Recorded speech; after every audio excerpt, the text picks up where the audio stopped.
Parents మెచ్చిన university Sankal Chand Patel university Gujarat.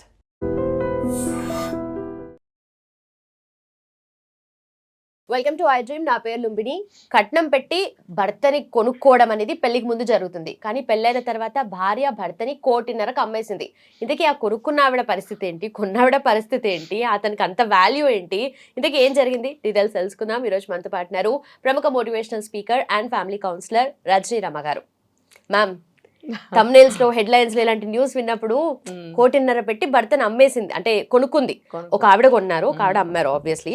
So ఏంటి ఇలాంటివి చూసినప్పుడు ఏమనిపిస్తుంది? కొత్త కొత్తగా ట్రెండ్ అనేది వస్తుంది కదా. అంటే ఇక్కడ మనం చెప్పుకోవడానికి ఇట్లా ఉంది, కానీ అసలు ఏం జరిగింది వెనకాల అనేది మనకు తెలియలేదు. ఏమైనా సరే ఒకప్పుడు మూవీస్ కూడా వచ్చాయి దీని మీద. ఆ భార్యకి బాగా డబ్బు పిచ్చి, అతను సాదా సీదా ఒక ఎంప్లాయ్ అన్నమాట. జగపతి బాబు, ఆమని, రోజా. అందులో ఏమవుతుంది, పిల్లల్ని చూసుకుంటూ భర్తను చూసుకుంటూ మామూలుగానే ఉంటుంది.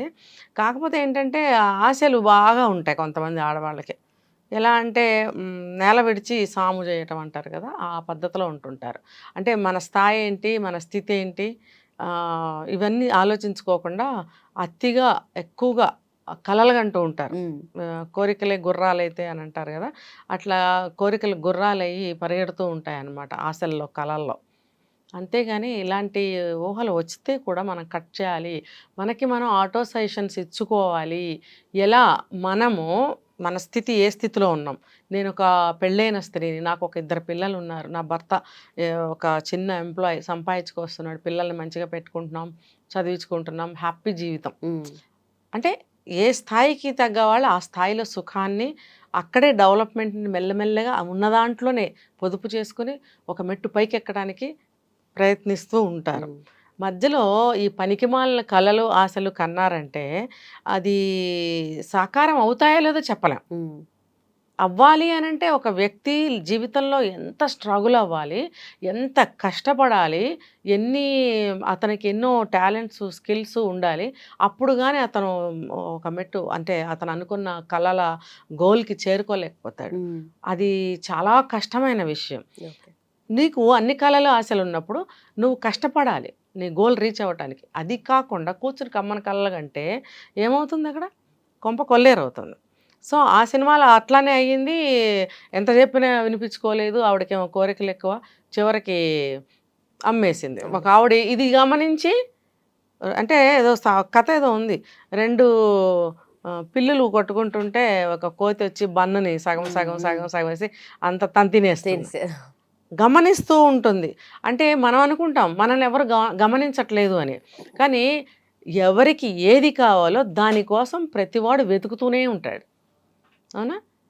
వీళ్ళిద్దరిని గమనించిన ఒక అమ్మాయి అతని యొక్క మంచితనాన్ని, భార్య మీద అతనుకున్న ప్రేమని, ఇదంతా గమనించినప్పుడు అది నా సొంతం ఎందుకు కాకూడదు అని ఆమె కలలు ఆమెకు అన్నది. కానీ ఏం చేసింది, ఒక ట్రై చేద్దామని చెప్పి మెల్లగా వచ్చి అడుగుతుంది, నీకు డబ్బు కావాలి కదా, నేను ఇస్తాను, నీ భర్తను నాకు ఇస్తావు.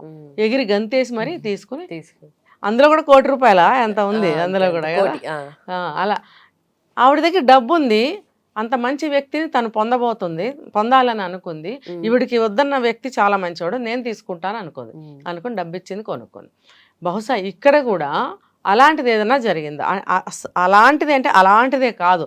ఇప్పుడు ఒక అతనికి ముందుగానే పెళ్ళికి ముందే ఎవరితోనైనా ఎఫ్ఐఆర్ ఉందా, లవ్ ఎఫ్ఐఆర్, ఆ అమ్మాయి కూడా అతన్ని బాగా ప్రేమిస్తుందా, పెళ్ళి అయిన తర్వాత ఆ విషయం ఈవిడికి తెలిసిందా, అంటే సినిమాలో కథలాగా ఇక్కడ జరుగుతుందని మనం చెప్పలేం కదా. ఇక్కడ జరిగింది ఇదే ఉండొచ్చు. ఈ అమ్మాయి ఏంటి, నా వేరే అమ్మాయిని ప్రేమించి పగలో రాత్రి ఆ అమ్మాయినే గుర్తు తెచ్చుకుంటుంటే నాకెందుకు ఈ మొగుడు అనుకుందేమో. మరి అమ్మాయి దగ్గర కూడా బాగా డబ్బులు ఉన్నాయేమో, అయితే డబ్బులు ఇచ్చి తీసేసుకో. ఇక్కడ రెవెంజ్ ఒకటి నాకు అర్థమవుతుంది లంబిని. ఒకవేళ ఆ అమ్మాయి కూడా ఏమన్నా కట్నాలు, కానుకలు, బంగారాలు ఇచ్చి పెళ్లి చేసుకుందేమో అతన్ని, మరి ఆ రికవరీ నాకు, నువ్వు కూడా నాకు ఆ 1,50,00,000 నాకు ఇచ్చి ఈ వ్యక్తిని తీసుకెళ్ళు అని అన్నదేమో. సో అందుకని చెప్పి ఆ అమ్మాయి దగ్గర డబ్బు ఉంది, ఆ వ్యక్తి కావాలి, ఆ డబ్బు ఇచ్చి అతన్ని తీసుకెళ్ళిందేమో. ఇప్పుడు ఇందాక ఒక క్వశ్చన్ వేసావు, అతను ఎలా వెళ్ళాడు. అతను ఎలా వెళ్ళాడంటే, ఇప్పుడు సినిమాలో అయితే ఏదో కారణాలు చూపిస్తాడు, సినిమా కాబట్టి. నిజ జీవితంలో అలా ఉండదు. ఎందుకు వెళ్ళిపోతాడు? 1.5 ఇచ్చినప్పుడు నా అతనికి కూడా భార్య ఆ ఇష్టం ఉండాలి. నాకు నాకు నాకు రావు కదా 1.5 నా భార్య తీసుకుంటుంది. అలాంటప్పుడు నేను ఎందుకు వెళ్ళాలి అని ఆగుతారు ఎవరైనా అక్కడ. కానీ వెళ్ళాడు అని అంటే అక్కడ ఆ అమ్మాయికి ఆ అబ్బాయికి ఏదైనా ఉందేమో, ముందుగానే ప్రేమ వ్యవహారం ఉందేమో, లేకపోతే వాళ్ళిద్దరికి ఏమైనా అక్రమ సంబంధం ఉందేమో, ఆ అమ్మాయి దగ్గర డబ్బు ఉందేమో. ఇది తెలిసిన ఈ అమ్మాయి వాడు నాకెందుకు అనుకుని ఇలా ఇచ్చేసి నేను ఇలా కొనుక్కున్నాను నా భర్తని, ఎందుకు నేను కట్నాలు ఇచ్చి కానుకలు ఇచ్చి, మరి అది నాకు ఎవరు రికవర్ చేస్తారు, నేను ఎలా బ్రతకాలి, మేబీ పిల్లలు ఉన్నారేమో తెలియదు. కాబట్టి నువ్వు కూడా అంత రీప్లేస్ చేసి నువ్వు తీసుకెళ్ళి, ఏదైనా జరిగి ఉండొచ్చు. ఎందుకంటే ఇది రివెంజ్ కింద కూడా వస్తుంది. అంటే నేను అనుకోవడం ఇలా జరిగి ఉండొచ్చు.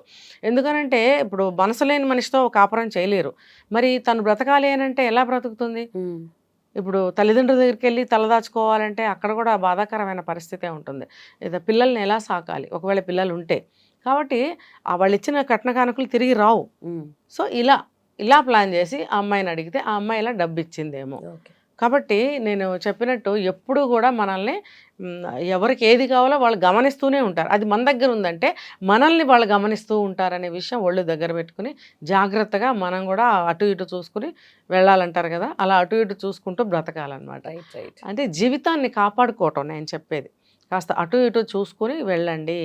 మనల్ని ఎవరైనా గమనిస్తున్నారా? అదిగే చెప్తారు, బయట భార్యాభర్తలు ఎప్పుడూ కూడా రూమ్ బయటకు వచ్చి మాట్లాడుకోకూడదు, రూమ్ బయటకు వచ్చి వాదనలు చేయొద్దు, లేదు ఒక విషయం గురించి డిస్కస్ చేసుకోకూడదు.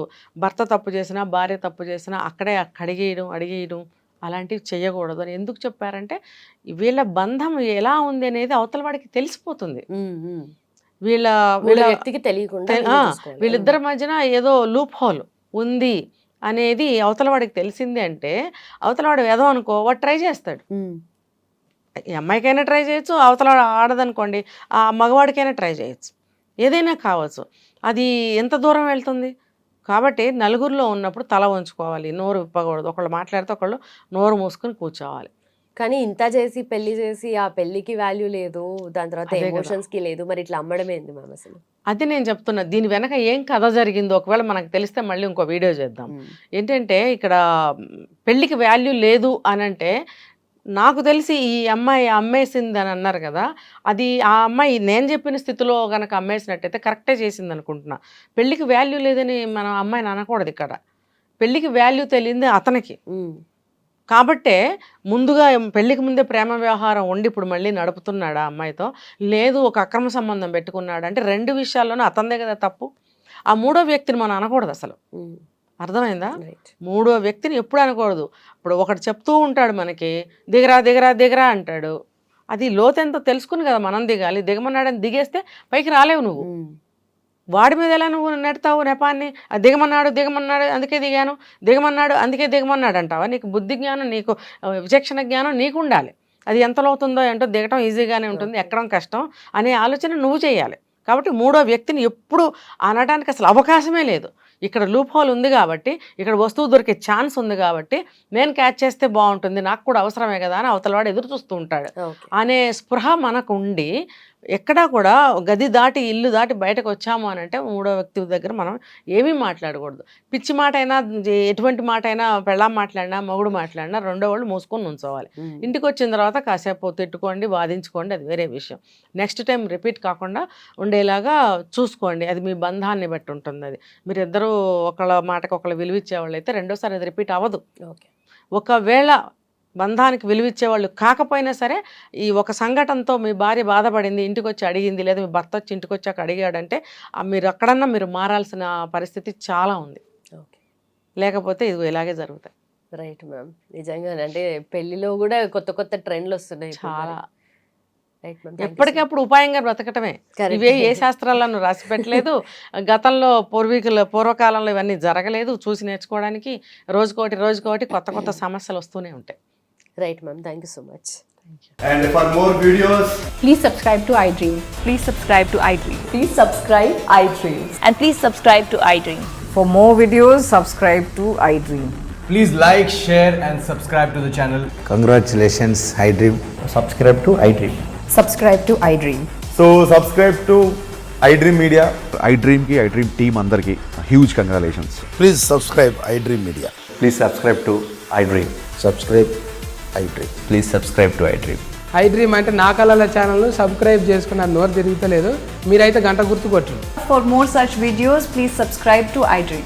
Subscribe to iDream. Please subscribe to iDream. Please subscribe iDream Media. Please do subscribe to iDream. Please subscribe to iDream Media. For best entertainment and information, please subscribe iDream. And don't forget to subscribe to iDream.